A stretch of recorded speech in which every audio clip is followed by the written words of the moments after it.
Brian moved the curtain to the side, glancing out at the nearly empty parking lot. It was getting late, and he was starting to wonder if this guy was ever going to show up. He took his hands out of his pockets and cupped them in front of his mouth, blowing a warm stream of air into them. January was always the coldest month in Massachusetts, but tonight, Brian felt an additional layer of coldness. This one perhaps not due to the weather.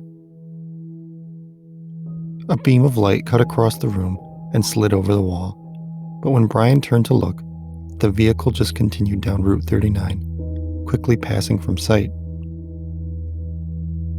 He decided to call it. This guy wasn't coming, and he wasn't going to wait around forever. He must have gotten stuck in the snow somewhere, or maybe he had second thoughts about the whole thing, decided to bail. He thought to himself.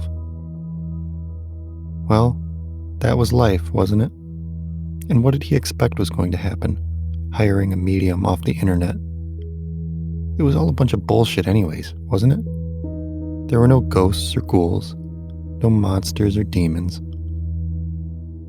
He kicked his faded yellow work boots off and laid down on the bed, right on top of the blankets. There is no such thing as curses, he said to the empty room, before his eyes rested on the wooden doll he had left on the small table. It was about 30 inches tall, made to resemble a lumberjack, with its red plaid shirt and faded blue jeans. Its mouth was curled up in a smile, and its eyes looked seemingly right into Brian's. It held onto the wooden handle of its small axe, perched on top of its shoulder. He had hoped that the medium would be able to take it off his hands, or at least assure him that the wooden toy wasn't causing all of his misfortune lately. Brian turned, facing away from the doll. He flicked off the light and drifted to sleep. His body was discovered the following morning by a housekeeper making her rounds. She had knocked on the door, but after not getting a response, she decided to try the handle. The door opened and she stepped inside.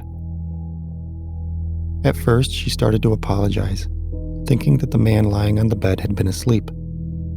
But then she noticed something odd.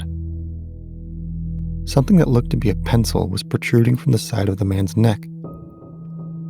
When she stepped closer to see what it was, she screamed and turned, running towards the open door to go get her manager.